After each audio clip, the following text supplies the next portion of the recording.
Is there a problem? Huh? I'm busy right now, brother. I'm busy. You're going where? Huh? Your name? My name is Cameron. Come from where? America. Where's your ID? Or passport? For what?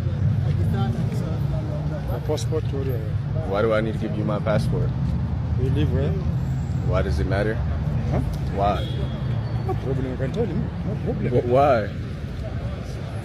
Because I get information about recording or something. Am I not allowed to record?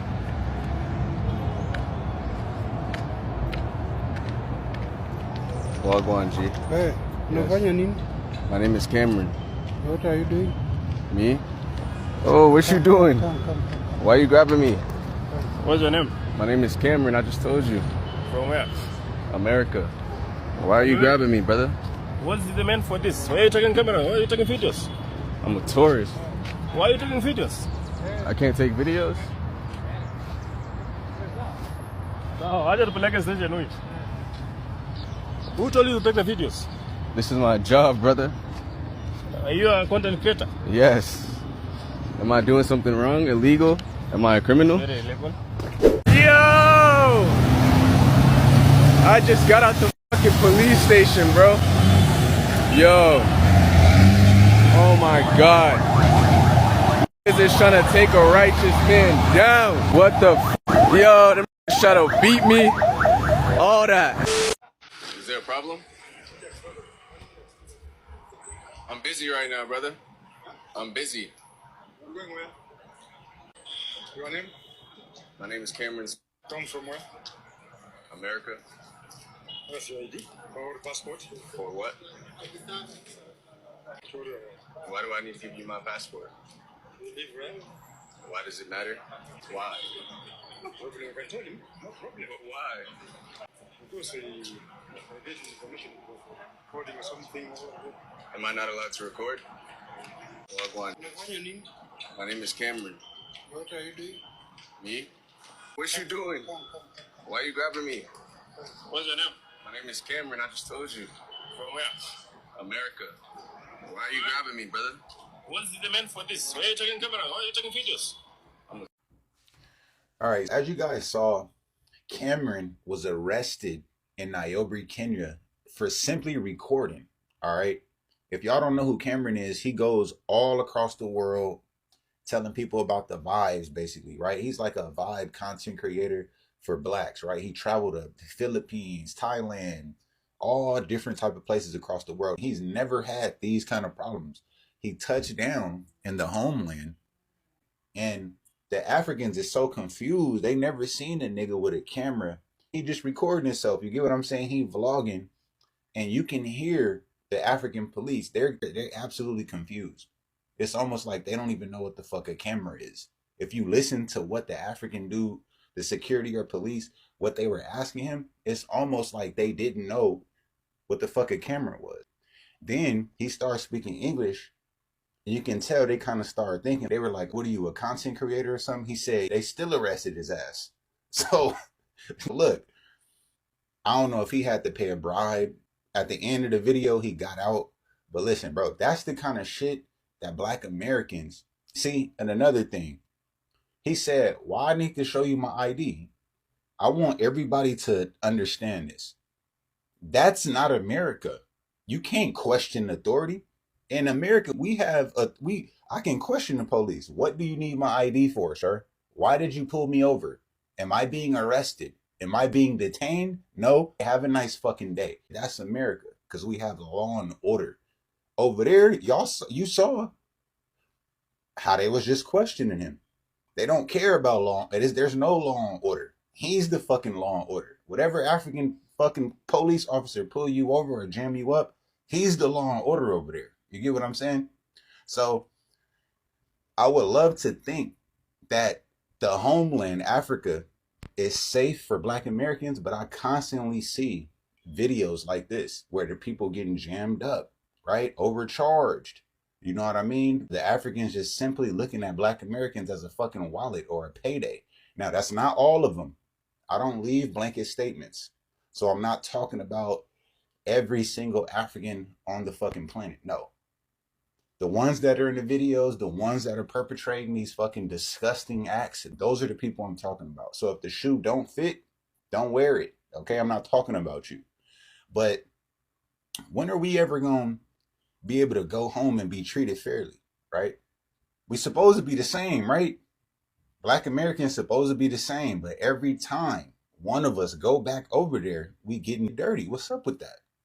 It is no doubt that Black Americans are moving into some African countries like Ghana, Kenya, and some others. But when I see Black Americans in African countries and this mindset that has been passed into Black people, Black Africans, the colonial rhetorics that has been programmed into them, where when they see Black Americans, they tend to snap on them. They tend to like, oh, where did they come? Or what about the white person? And the truth of the matter is, I'm going to tell you this for a fact. There's some Black people, Black Africans that are so deluded sometimes that when they see white folks, they tend to it's a colonial narrative that has been embedded into them. When they see white folks, they tend to want to be more friendly and they want to give them the best. They want to prefer them. They want to give them a preferential treatment. And when they see a Black American, they want to behave like, oh, you're Black, oh, you're one of us, yeah. So there's nothing special about it. You know that narrative, that mindset. It happens in especially to the locals in Africa that are not that exposed, that do not really know about, the stories behind that. Some of us know, you know, and it's really annoying. It saddens my heart when I see that. Or just like the story you just watched, when you see Africans, police, like, and all of them, when they try to extort money from Black Americans, I'm like, guys, these are visitors. You should welcome them. You should not try to extort them, or they're making a video and you're arresting them. What is that? Anyway, guys, I have a couple of videos packed together for you. I want you to watch, but when I come back, we will begin a conversation as to, this. So I'll be back. Credit belongs to original creator of every content. Subscribe, like, and share if you love this great content. I'll be right back.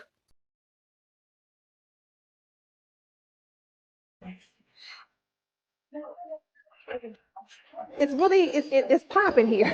You know what I mean? It's so much going on. There's some apartments being built. Like I said, there's so many clubs, restaurants. It's a you can see it. It's growing. And I've been here a short amount of time, just about a year and a half, and I can still see the growth.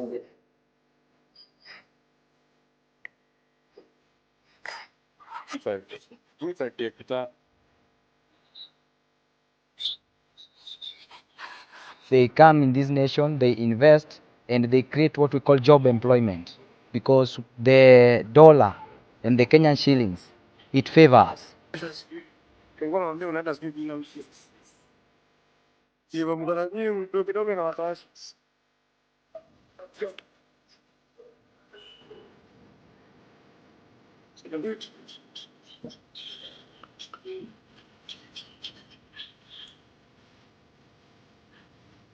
The disadvantage is when they come, they took big pieces of land, whereby in our own we can use them through farming and other things which can bring benefits in our country.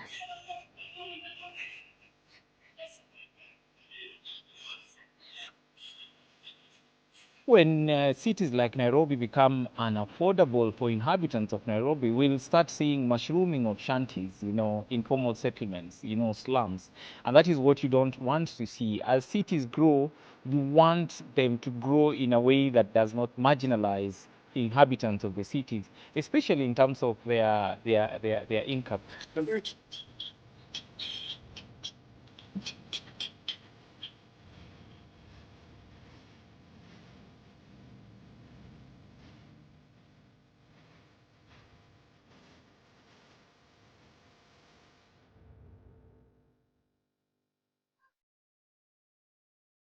I'm going to say this. I'm going to say this once to you. If you don't want to be a boss, do not come to Nairobi, Kenya. Do not live abroad if you do not want to be an employer. Okay? Hey, y'all, it's your girl Doll Babe coming to you live from Nairobi, Kenya. I moved here about 3 years ago with my family of 4, and I'm an African American woman. I have 2 kids and a husband. Sawa. And what called me to talk to y'all today is like the overwhelming joy / just overwhelming period. Like I get like I don't even know how to start this conversation, but we gonna get it done. So pretty much when you move here, your whole lifestyle changes, right? And in an extreme way that it changes, you literally employ people. I counted on my hand how many people I am employed, like I pay to work for me, and that's just 5. It can go up to the terms of 7 or more, depending on your lifestyle and how much you can obviously afford. However, 5 people outside of my family, and this makes me teary-eyed a little bit. I don't know why, but 5 people, maybe because my period's coming. Maybe because that's coming. Definitely because it's coming, yeah. For sure. Ladies, you know. But I'm saying this because it's extreme. Like to take care of your own, like you're the boss, of course, of your household, period. Ladies, queens, you know. However, to delegate in this extreme amount of pressure, not extreme like this, like to take care of yourself, your kids, your house, other people's lives, you know, managing, like you don't get taught this in the States. You know, you're usually in charge of just your own finances, your own budget, your own house. Like that's it. But now I have to make sure that I pay people like to drive my kids to school, to drive me places on the weekend. That's just one. House help. Someone to come do my hair, my kids' hair. Sometimes I have 2 different people come to do my hair and then my kids' hair. My son gets shaped ups. So another person comes to do that. Like you can really have a monthly like salary base of people like working for you. You can even have your own chef come, you know, because sometimes your house help doesn't cook, you know, depending on who you hire. You know, obviously a lot of house help, in my opinion, are people that I know, like they do really well with cooking like Kenyan dishes. But if you want a different type of cuisine, a different type of food, you can hire a chef. Like there's a driver, you know, there's so many ways where you can employ people here. And it's affordable, you know, to you based on your lifestyle. If you're coming from a certain class or whatever, you know. And it's definitely beautiful because you're not only helping yourself, you're helping others and you're stimulating the economy. You're helping a whole family, you know, helping somebody have a salary, especially if you're coming to live here.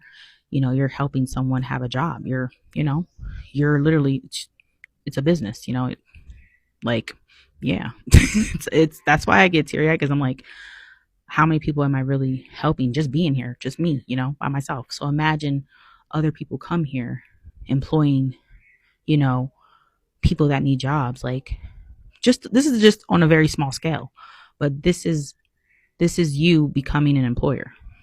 So I'm not saying everybody from the States is an employee, but for the most part, we work for other people. You know, obviously for a good amount of time, I was my own boss or took care of my own things. You create your own businesses within the States.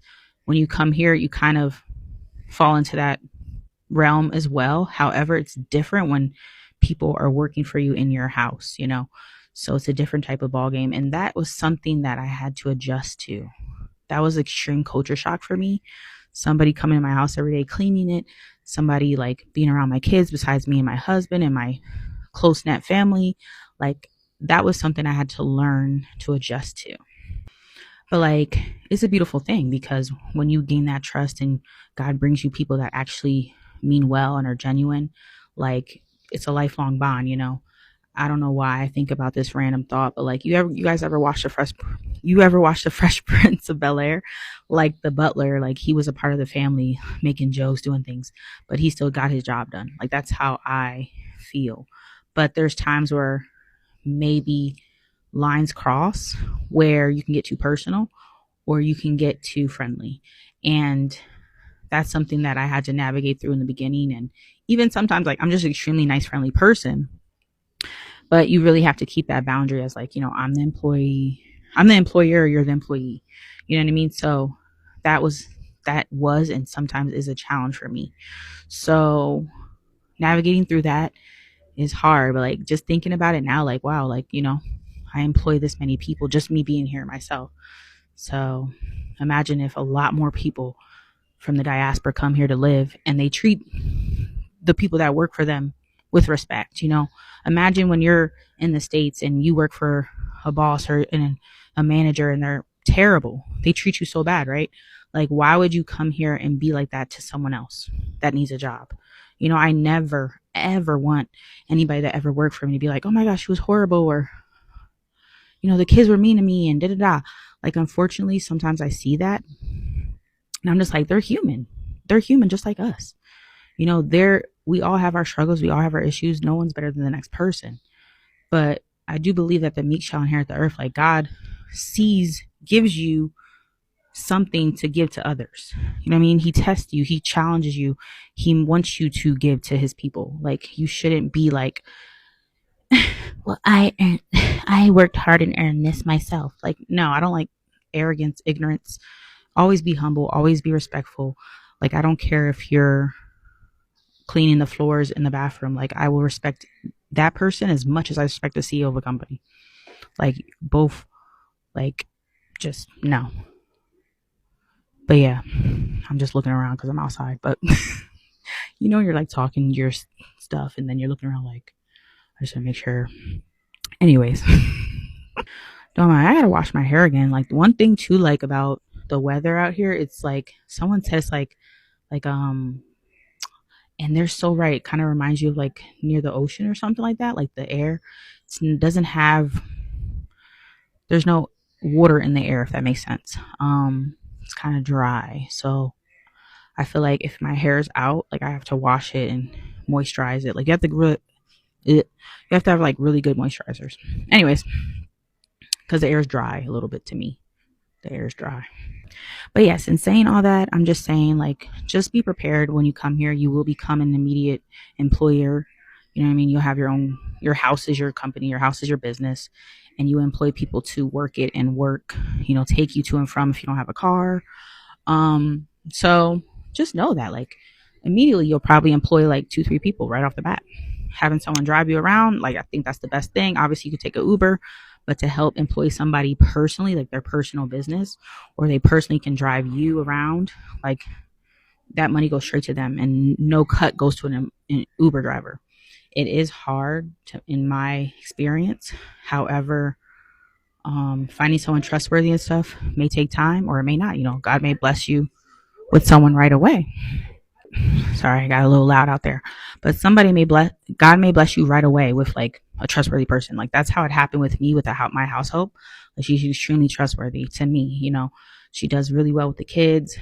The only thing I would say is if I wanted a different taste aside from Kenyan food, I would hire a chef. So if there's any chefs out there, let your girl know. I love Thai food. I love Asian cuisine. I don't like spice too much. Look at me trying to like find a chef, but trying to employ someone else, right? But yeah, so healthy dishes too, by the way. But yeah, it's a beautiful thing, but it is definitely challenging, and I never talked about it to this extent. So just know that you will, have to be that person for so many people. You'll have to be, you're in charge of your house, your kids, your husband, if you're coming by yourself, yourself, if you're coming with your kids, just you and your kids, that, that dynamic. But just know that when you hire somebody, yes, you're the employer, but always have a sense of grace and humbleness. Obviously be strict as well, or not strict, but like be stern with your boundaries, because if you cross those boundaries, I feel like things could lead to other things more personal. And of course they may see into your personal life, but be mindful of what you say around certain people, because they may use it against you based on things that I know about other people's relationships that they had to let go of their household. But anyways, I guess I'll do part 2. But it's your girl, dog, babe. I'll talk to y'all soon. Hope you enjoy this. No doubt, Africa is a beautiful place to be. Africa, Kenya is a beautiful place. It's a very lovely place. The people are lovely. And there's this law that I believe, the law of generalization. I don't use that to judge everybody. Just like you would say that Ghanaians are lovely, they are friendly people, but some are not.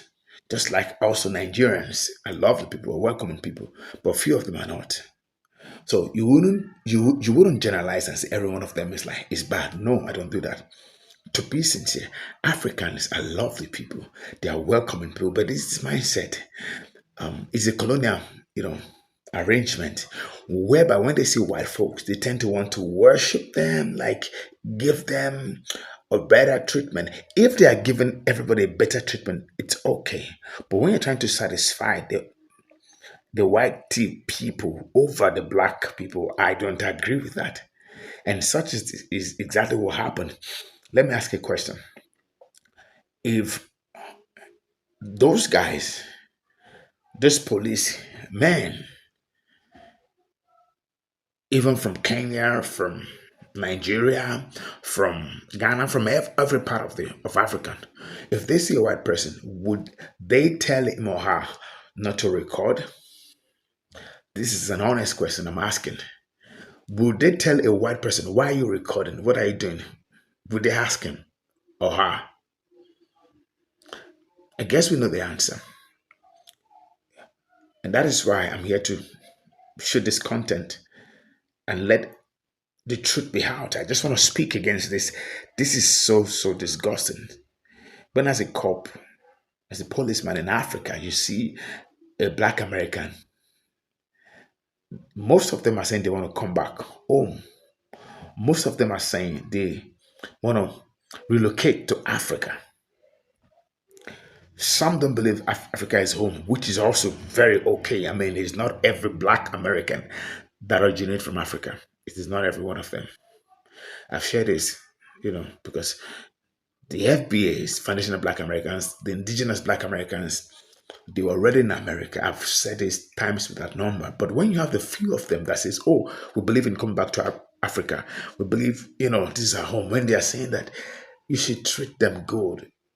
If there's anything you should do to them, is to even treat them better than palm-colored people, because the problems that black people are having generally today is caused by white people. I'm sorry to say, but that's a fact.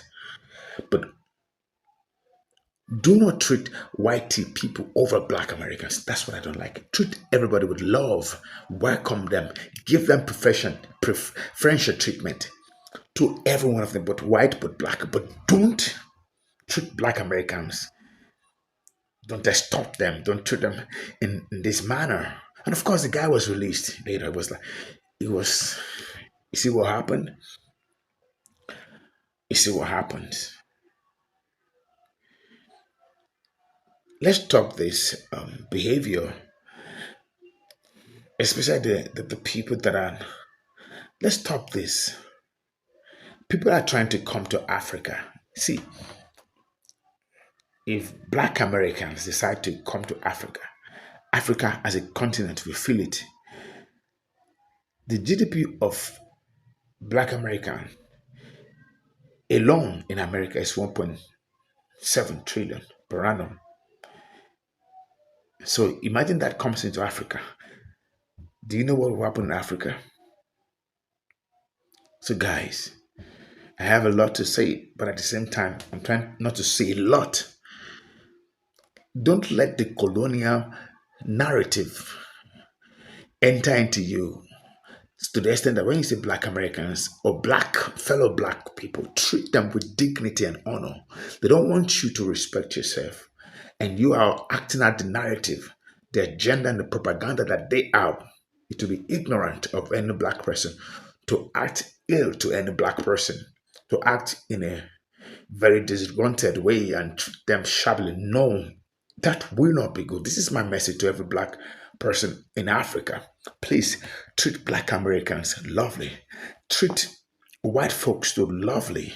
But I would say treat black Americans and every other black person from the Caribbean, anywhere once they are black and they are not from Africa, treat them with honor, respect, and love. This is my platform, and I want to use this platform, this medium, to promote unity and love among Black people on the surface of the earth. And this is my quarter to saying that let love reign among the Black people on the surface of the earth. Thank you guys for watching. If you love this great content, please subscribe to my channel and click the notification button. Be a part of this community. And I want to give a disclaimer. Whatever happens to that guy, I want to say that it's out of ignorance. It is not meant to be that way. So I speak on behalf of every African countries. Let them know that Africa is a beautiful place. And that which that happened to him is not deliberate. I'm happy he was released on time. But please, let love flow. Black Americans, anytime you want to come to Africa, you are welcome. Thank you and bye-bye.